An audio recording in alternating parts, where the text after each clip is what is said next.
السلام عليكم مشاهدينا الكرام. بعد التألق الباهر لأسود الأطلس في مونديال قطر 2022 وبلوغهم للمربع الذهبي لأعرق وأغلى المسابقات العالمية، تصارعت عدة أندية أوروبية للانقضاض على نجوم المنتخب المغربي الذين قدموا أداء متميزا في جميع المباريات، وإقصائهم لمنتخبات كبيرة وعريقة في هذه المنافسة على غرار بلجيكا وإسبانيا والبرتغال كذلك، ما جعل العروض تنهال على نجوم المنتخب المغربي. فيما سنعرض عليكم في هذا الفيديو أهم أخبار انتقالات لاعبي المنتخب المغربي بعد مونديال قطر، وهذه أبرز العناوين. سفيان أمرابط نجم المنتخب المغربي يشعل السباق بين عملاقين إنجليزيين للانقضاض عليه. الحارس المغربي ياسين بونو على رادار نادي بايرن ميونخ الألماني لتعويض نوير المصاب. عرض إنجليزي مغري يقطع الطريق على برشلونة نحو النجم المغربي عز الدين أناحي.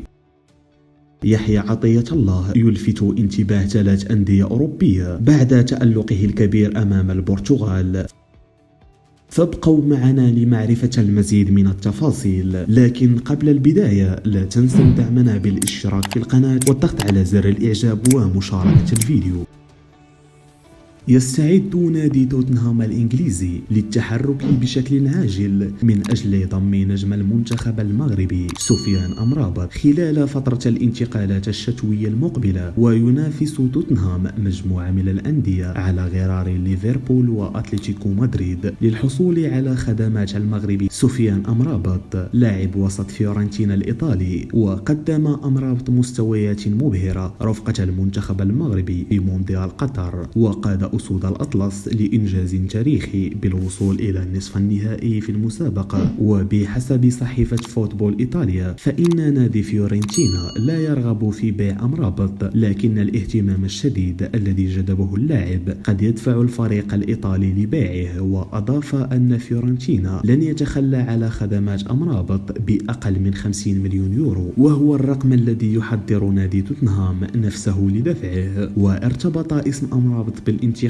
إلى ليفربول أو أتلتيكو مدريد، علما بأن اللاعب انتقل إلى نادي فيورنتينا مقابل 20 مليون يورو في شتاء 2022 قادما من نادي هيلاس فيرونا. وشارك أمرابط البالغ من العمر 26 عاما في 20 مباراة رفقة فيورنتينا هذا الموسم بين الدوري الإيطالي ودوري المؤتمر الأوروبي.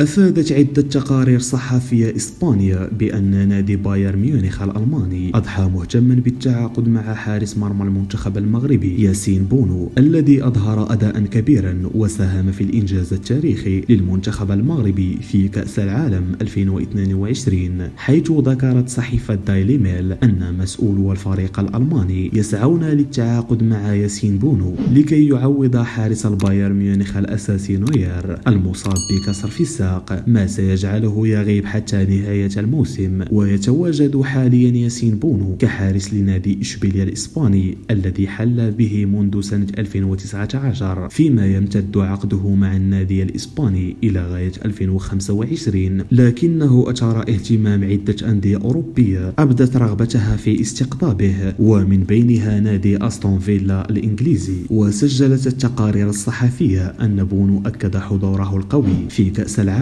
في قطر من خلال مرافقته للمنتخب الوطني المغربي، حيث حافظ على شباكه نظيفة من دور المجموعات إلى دور الثمانية، كما تمكن من صد كل ركلات الترجيح في مقابلة المنتخب الإسباني، ما مكن المنتخب المغربي من الوصول إلى النصف النهائي.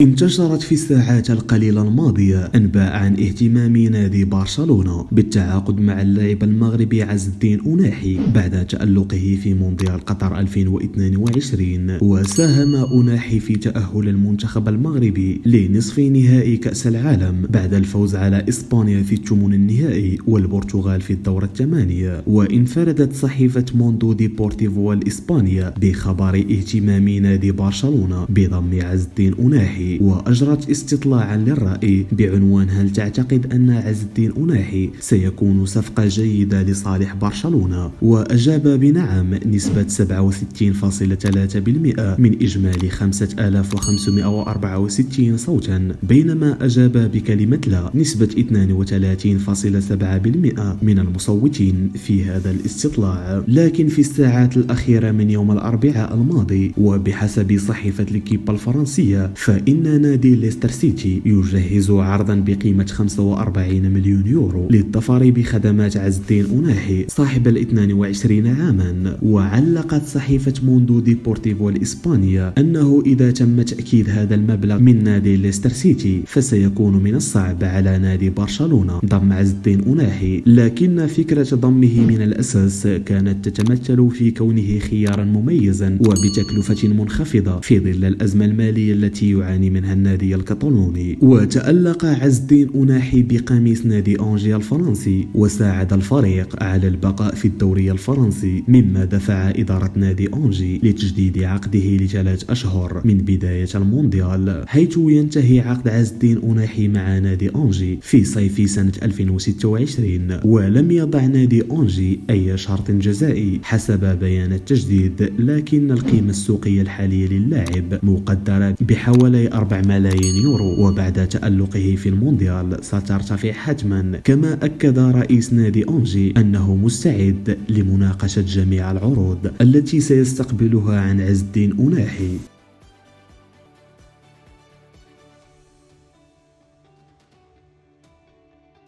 تألق النجم المغربي يحيى عطية الله الظهير الأيسر لأسود الأطلس بشكل كبير خلال المباراة التي جمعت منتخب بلاده بالبرتغال يوم السبت الماضي ضمن مباريات ربع نهائي كأس العالم، ليلفت إليه أنظار بعض الأندية الأوروبية. ووفقا لعدة تقارير إعلامية، فإن النجم المغربي عطية الله دخل دائرة حسابات أندية أوروبية للتعاقد معه بداية من فترة الانتقالات الشتوية القادمة من فريقه الحالي الوداد الرياضي الذي يلعب معه لمدة موسمين. وأشارت نفس التقارير إلى أن نادي جيرونا الإسباني ونادي ستراسبورغ الفرنسي وأحد الأندية الألمانية تسعى للتعاقد مع عطية الله بعدما اقتنعت بمستواها الكروي خلال النسخة الحالية من نهائيات كأس العالم. وحسب المصدر نفسه، فإن الظهير الأيسر لنادي الوداد الرياضي والمنتخب المغربي بات كذلك على رادار نادي بيشكتاش التركي في انتظار أن تحسم الأيام القليلة المقبلة وجهته المنتظرة، علما أن عقده مع فريقه الحالي ينتهي هذا الصيف. جدير بالذكر بأن يحيى عطية الله شارك أساسيا في المباراة الأخيرة أمام البرتغال بعد غياب نصير مزراوي بداعي الإصابة، وكان من بين أبرز اللاعبين في هذا اللقاء. كما قدم تمريرة حاسمة سجل منها زميله يوسف النصيري هدف الفوز للمنتخب المغربي.